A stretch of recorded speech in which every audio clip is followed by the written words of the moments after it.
Com a permissão de você que está nos assistindo e vendo, reiniciamos as nossas aulas. Inicialmente, eu quero ainda me referir sobre o assunto da aula passada. Eu tenho a impressão que das últimas semanas foi o suficiente para que toda a população nacional entendesse o que realmente agora está acontecendo no nosso país. Então os grandes jornais, e o Folha de São Paulo, Estadão, Globo, e também a mídia televisiva, já se deram conta do que aconteceu. Então não nos cabe agora tecer mais alguns comentários, porque a população, ao natural, está sendo esclarecida. Então nós retomamos o fio da história para, no plano político, enfrentarmos no nosso estatuto a defesa da República, da Federação, do regime democrático representativo, aí incluído o sistema pluripartidário. Vários partidos políticos. Aqui há que prevalecer a experiência que eu tenho de vida pública. Não é possível que nós possamos auxiliar no nosso país, como político que somos, sem enfrentar a questão do sistema pluripartidário. Será que é possível nós encontrarmos uma solução política? Porque a solução há que ser política no nosso país, não só econômica, mas fundamentalmente política. Nós encontraremos solução para os problemas nacionais com, por exemplo, 21 partidos que vão enfrentar agora as eleições municipais aqui no meu município de Itapema, Santa Catarina, no litoral norte catarinense.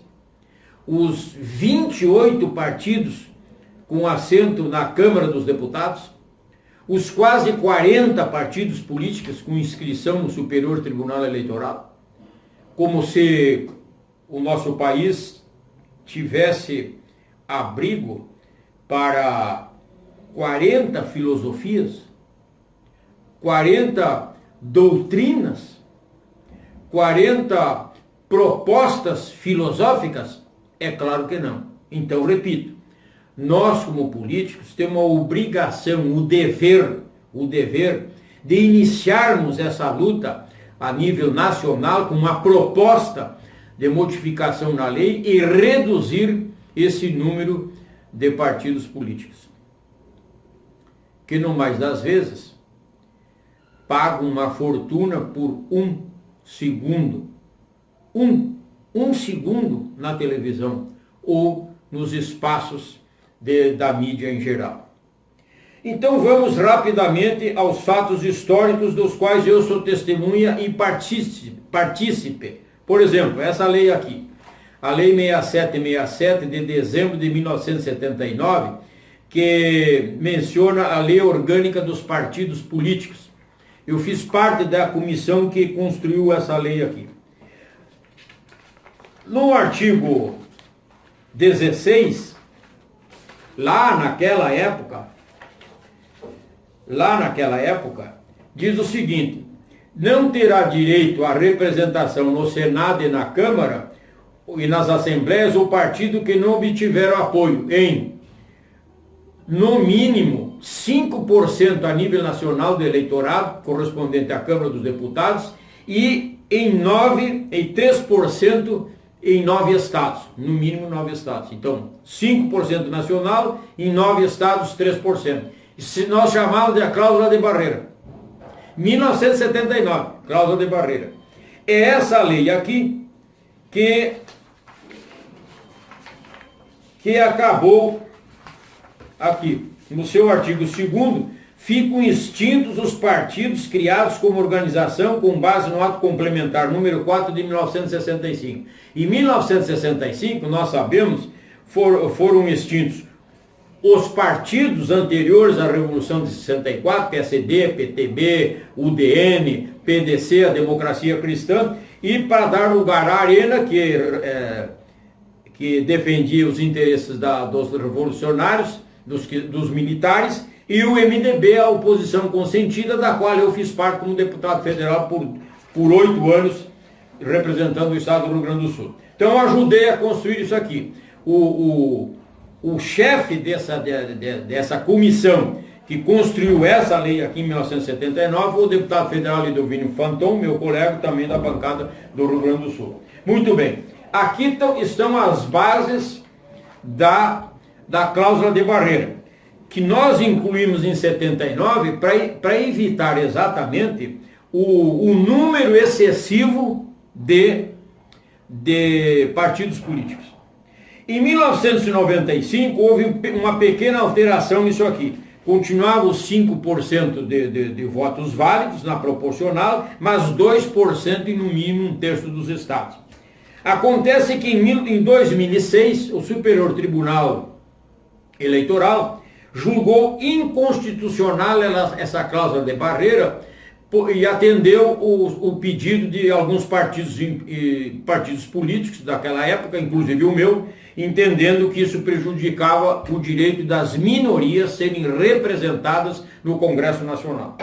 Muito bem, só que agora, a partir de 95, 10 partidos conseguiram o seu registro, mais 10. Então hoje nós somos com registro no Superior Tribunal Eleitoral cerca de 37, 38, se não aumentou um ontem. Nós estamos com 38. Muito bem. Agora o que nós precisamos fazer? É sugestão nossa, reativar, revalidar o retorno da cláusula de barreira, para que aqueles partidos políticos que não conseguirem esse índice de 5% e 3% e no mínimo 9 estados, ou 1/3 dos estados, não terá representatividade no Congresso Nacional, nem nas Assembleias Legislativas e nem nas Câmaras de Vereadores, como um ponto inicial fundamental para que nós possamos nos ordenar perante a opinião pública nacional. Só para dar uma ideia, fique imaginando você, os 28 partidos políticos na Câmara dos Deputados, eles precisam então 28 comissões, 28 lideranças de bancada, gabinetes para o líder de bancada. Tem 28 vezes o presidente pergunta, como vai votar o partido tal, como vai votar o partido tal, e assim 28 vezes. Nós que estamos assistindo às últimas sessões, você também está assistindo, você vê que foge do bom senso ter esse número de partidos políticos vigindo no nosso país, a perniciosidade que dá, a chantagem que dá, os negócios que acontecem em razão dessa proliferação pecaminosa que existe de partidos políticos no nosso país. Muito bem. Indo adiante, esse é o que seria o ponto fundamental de uma reforma política, além da emenda parlamentar, que eu sou absolutamente contra, teria que entrar numa reforma política, porque o poder legislativo em todos os níveis, o nacional, estadual e municipal, ele existe para criar leis e fiscalizar a exata aplicação dos recursos públicos. Não é para distribuir verba parlamentar, não é para distribuir recursos, porque no momento que ele distribui recursos, o que acontece? Ele fica impedido de julgar e de fiscalizar essas contas. Muito bem. Um outro ponto que eu destaco com a reforma política, nós estamos agora no sentido de não só de fazer crítica ou fazer análise, nós temos que fazer propostas. Pela minha experiência, eu ouso fazer essa proposta. Então, acabar com as emendas parlamentares em todos os níveis. A segunda, diminuição do número de partidos através da cláusula de barreira. E também tem a terceira, que nós podemos aceitar, evidentemente, não há problema nenhum, porque foi estudada, são aquelas, a iniciativa do Ministério Público Federal, do Ministério Público em geral, que ofereceu ao Congresso Nacional elencou uma série de medidas que o Congresso deveria discutir e aprovar no sentido de coibir a corrupção no nosso país. Isso é interessante. Como que nós viabilizaríamos, para arrematar, como nós viabilizaríamos essas propostas? Fácil.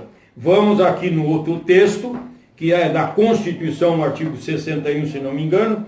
Aqui está, o artigo 61.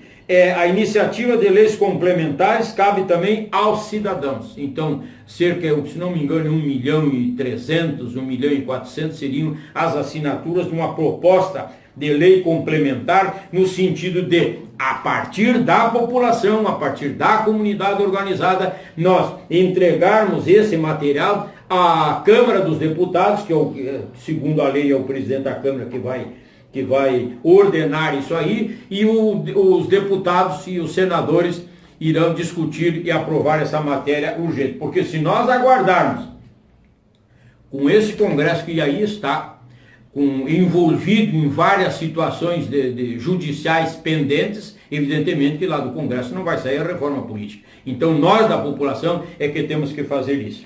Então fica por hoje aqui essa nossa aula sobre o parte do nosso estatuto, que é o plano político, e mais também da nossa iniciativa, no sentido de que não só fiquemos no espírito crítico, mas também de oferecer soluções para resolver os problemas do nosso país. Muito obrigado.